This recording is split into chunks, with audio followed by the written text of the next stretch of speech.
everyone, and welcome back finally to a new episode of New Release Wednesdays with the NRW, where nerds rule the world. I am your host. Am I a host? I don't even know what a host is. Am I a host? Heather Hurt. I am so sorry. I could give you the false platitudes that I apparently love to give, where I say I will totally make this a weekly thing. But guys, I promise you, I'm actually on a schedule now. Like, I planned myself. It's going to be like birth control. Hey, states, keep it legal.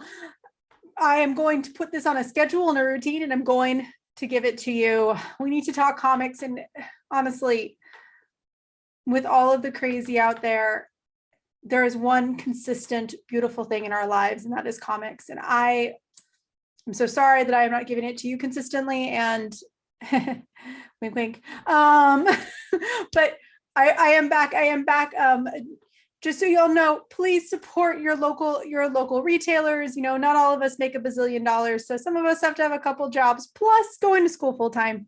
But no matter what, you know, complain to the side. Let's start talking comics. Welcome to New Release Wednesday.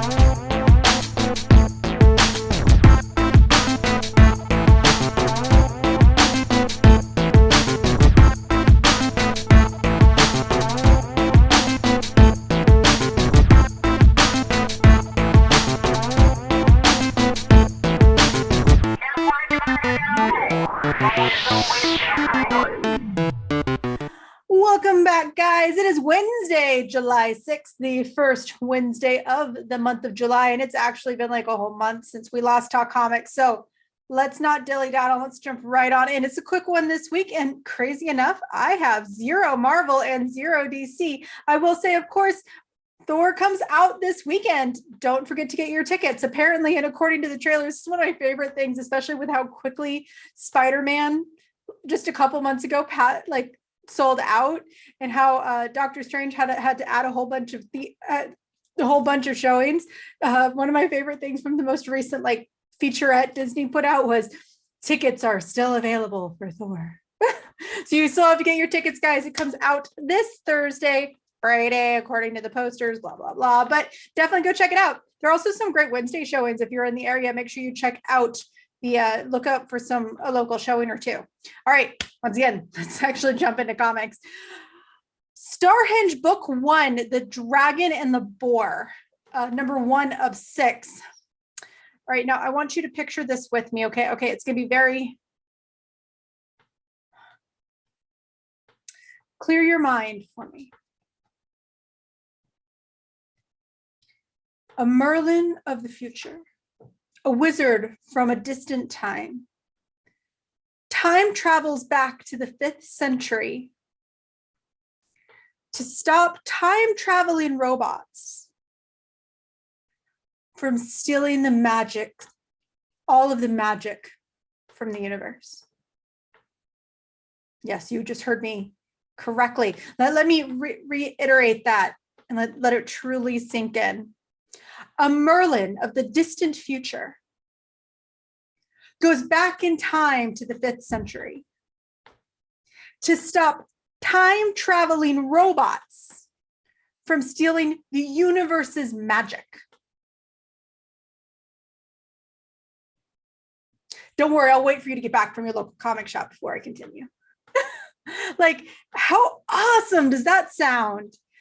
From writer and artist Liam Sharp. Once again, as a reminder, I'm going to do very little of the creatives during the podcast, because I'm so bad with names. I'm going to do Liam Sharp, definitely. I'll get into it in a second. But because I am so bad with names, everything will be down in the comments. Please make sure you are constantly crediting creatives of all calibers in every way that supports. But I am terrible with names, and I support them by not ruining their names, putting them in the comments. So the book is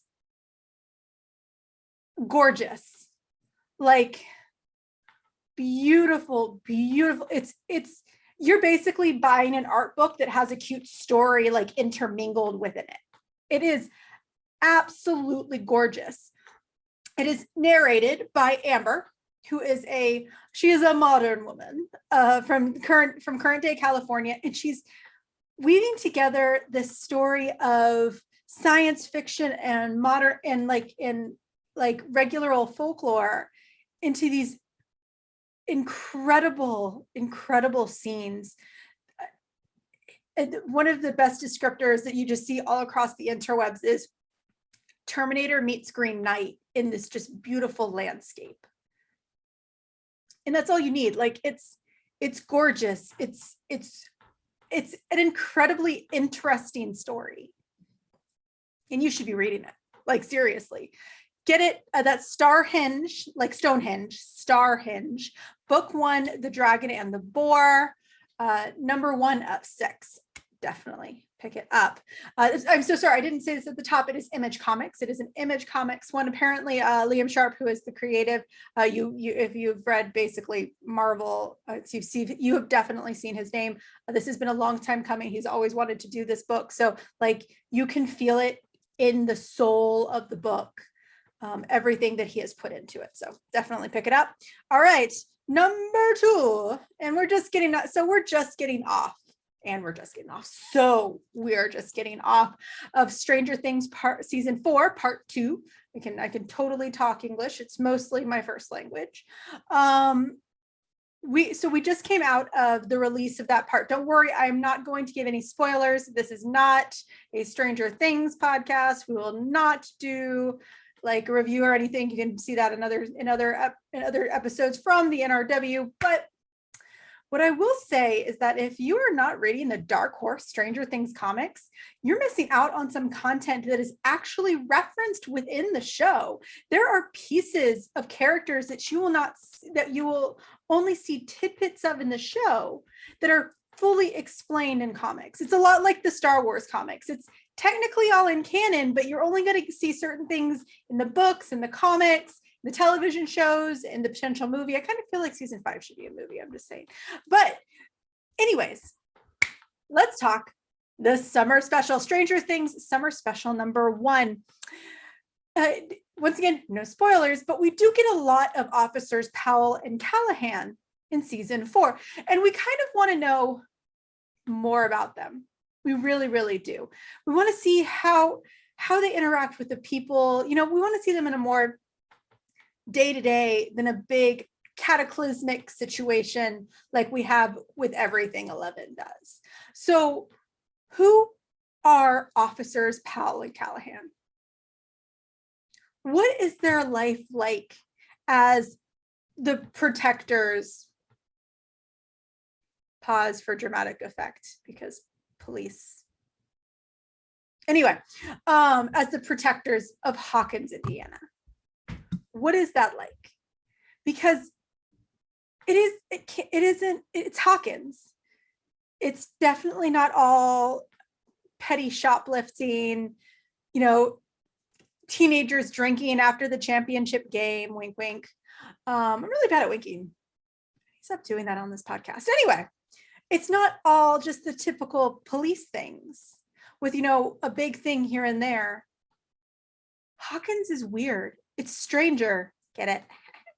It's different. In a town where literally anything can happen, when it comes to being a police officer and trying to keep the peace, it's not so much about being able to solve a crime, being able to stop a crime. Sometimes it's just about simply surviving it in the craziest and most outlandish ways. And that's Stranger Things in a nutshell. And that is the summer special. It, like so many other Stranger Things comics, it's fun, it's silly, it doesn't take itself seriously, but just serious enough that you just want you're still just as in love with the series as ever.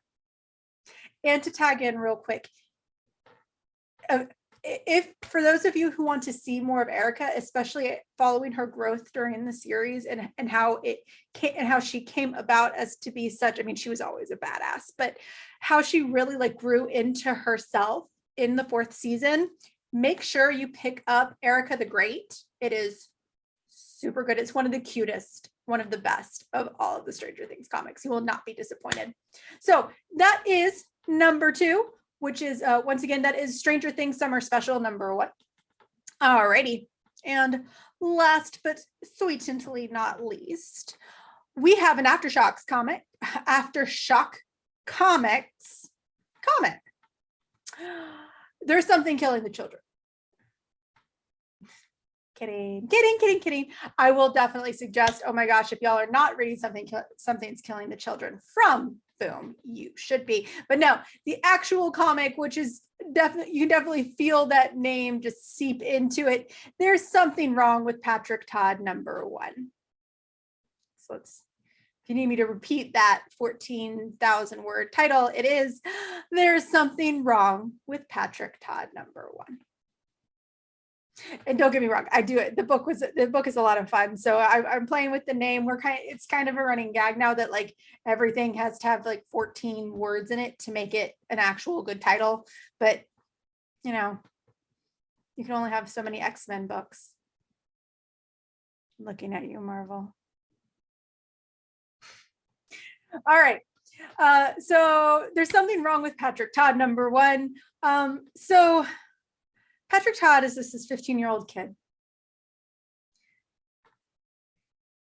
No kid should have to live on the run, should need to hide out in seedy motels, living out of a bag, doing anything he can to protect his mother, to support his mother, who has been diagnosed with this strange and mysterious mental illness.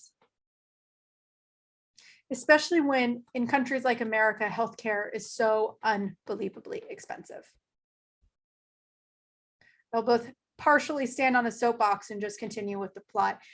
Healthcare is far too expensive in this country, and it leads a lot of people to do some terrible things that impact their futures. And Patrick is definitely one of them. He does what so many do, and he turns to crime to keep his mother alive. He does it kind of, you know, like he does it with a twinge of goodness in him. You see, he has a secret. Patrick has a secret. He has psychic abilities, and he uses said psychic abilities to control and manipulate the worst criminals of the worst criminals, the lowest of the low. And he gets them to rob banks. And then he takes the money and leaves the criminals for the police. Good stuff. Little Dexter there, right? A little less, you know, tearing and ripping and slicing.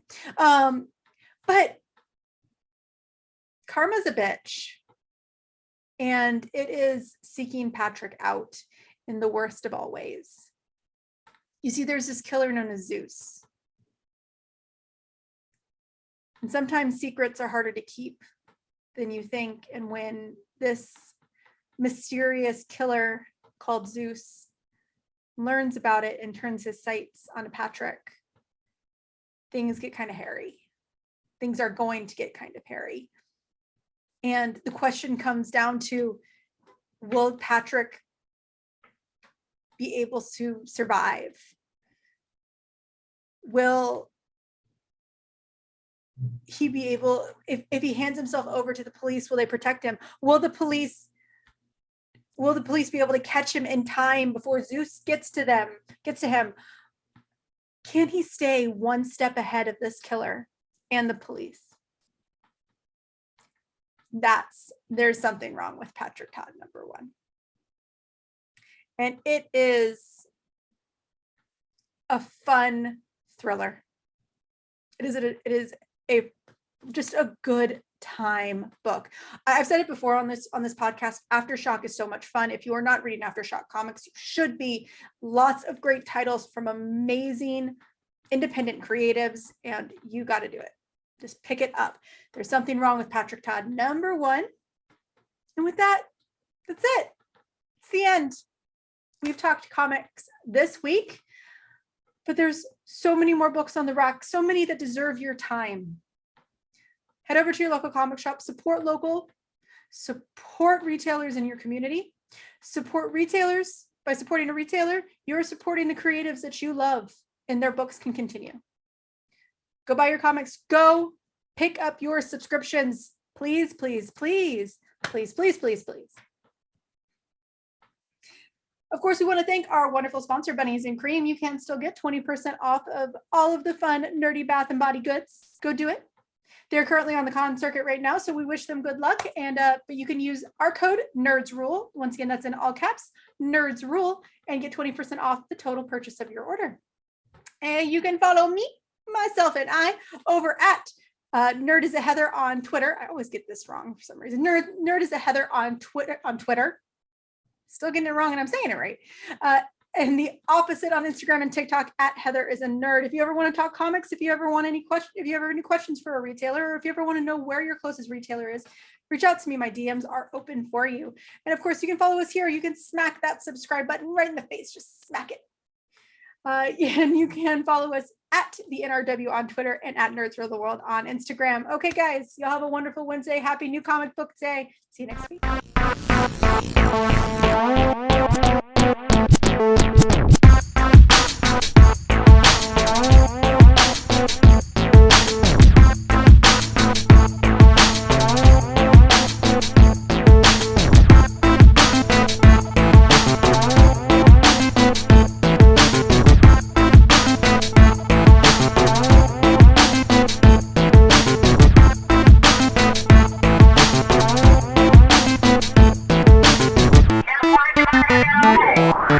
So we can